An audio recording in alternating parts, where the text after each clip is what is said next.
everyone, and welcome to my studio, the Pottery Corner, down on the south coast of England near Chichester. Today we are doing another Top Tip Tuesday video, and this one is entitled How to Finish the Edges on Your Pottery Items. So when you're making your work, how to give it a really nice finish in the easiest way possible. And as you know, with clay, very often you are battling against how wet it is or how dry it is, and there's a fine balance between greenware in its leather hard state, greenware that is dry, and then work that is bisqued. So the easiest way that I find to deal with the edges is as follows. I let my work dry to dried ready for the kiln. Now this particular test tile, I've just put a little bit of pattern on it to use it as a stamp, but as you can see the edge on it is pretty rough because I've just used a cookie cutter and cut that out with a cookie cutter, so the edge is just cut greenware. Now if this was on one of my pieces, I mean obviously on a texture thing, it doesn't really matter that edge is like that, but for demonstration purposes I use what are very cheap and very easy to get hold of, and these are just dishwashing scrubbies, so you know, things that you use when you're washing your pots and pans, and the more sort of wet used and pliable that they are, the better. And this one is my particular favourite. As you can see, there's almost nothing left of it, but this one is my favourite one, and when this one gets to this state I'll probably throw this one away, but at the moment it's my favourite because it's really easy to fold it over edges. So if I just quickly demonstrate for you, routinely I would wear a face mask, and I have a dust mask that is stitched into a scarf, so I would put my dust mask on because you have to be very careful with clay dust. But for the purposes of this video, I'm not going to do that because I'm not going to be creating too much dust. So all I'm going to do, being careful with fragile dried greenware, is to rub this scrubby along the surface that I want to smooth. And what it is doing is it's just taking off a very, very, very thin layer of clay. It's smoothing the corners. Just going to work right the way around that, and as you can see I'm just turning the scrubby round and I'm using it across the corner. I'll come closer to the camera. So I'm using this scrubby across this edge, so the scrubby is on the back, on the edge and on the top, and I'm just working my way round, giving it a few scrubs. Reasonable pressure. I am watching how I'm holding the greenware so that I'm not sort of expecting it to support itself, so I am holding it fairly close to the edge, and all I'm going to do is that. And when I'm done, when I'm finished, I'm going to brush off using one of these nice, I think they're called Hakey brushes, a really nice soft brush. You could use a paintbrush, doesn't have to be a Hakey brush, but the difference in that edge now, if I show it to you now, it's taken all the burrs off, if you can see. So actually the burrs that were on the edge of this pot have now gone. So if that was a piece of your work, it's a much nicer surface. If you have fired your work without doing the edges, these are just glazed tiles, so I tend again not to worry too much about the edges. But if you have bisque fired your work, and like this one on this edge here, it's not very nice, or you've got a snag or something a bit rough, or the edge is a bit rough, then you can do it on biscuit fired ware.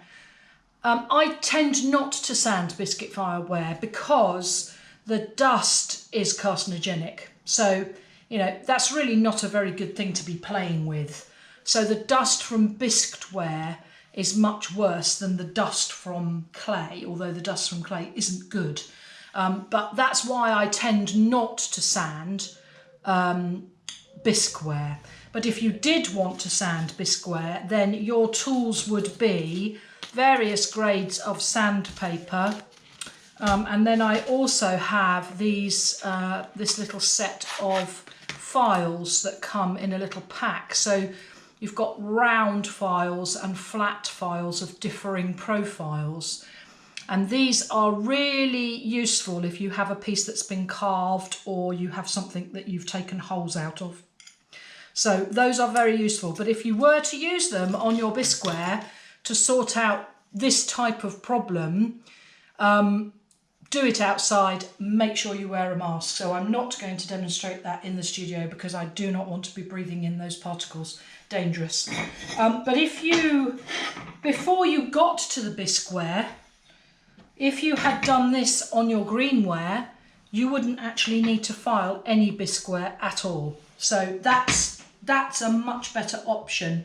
Now I've just got a couple more examples of things that could do with having their edges done. So I've just hand built this plate and I've turned it on the wheel just to get my, my surface the way that I want it. And as you can see, it's quite rough, and I am being aware of the slipware decoration. So this is greenware.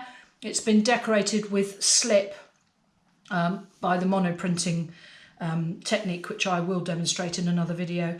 This isn't quite leather hard, so it's probably a bit drier than proper really leather hard, but nonetheless, if you use your scrubby again on the surface of your edge.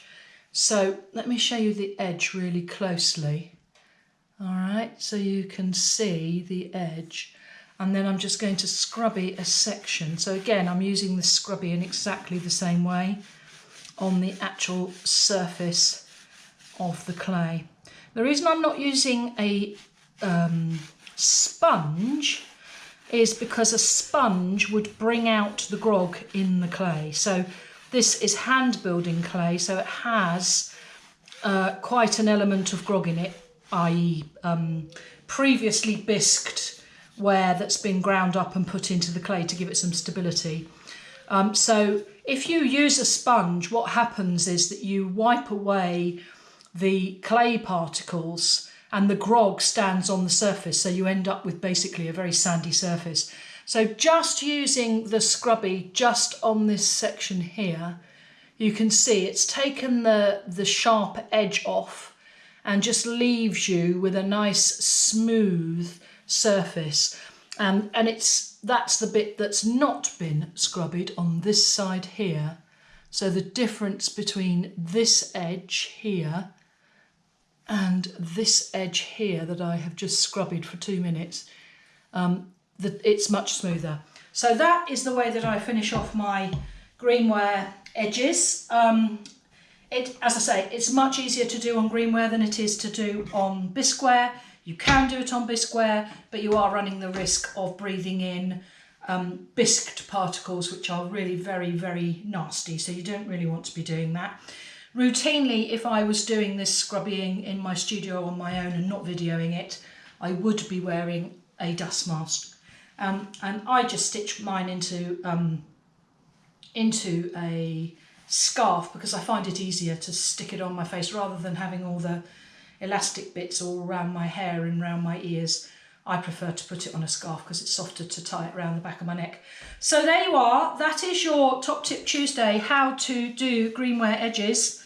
And very, very simple, gives you a very nice finish, and you don't have the grog standing up in your clay as you would have if you were to sponge it.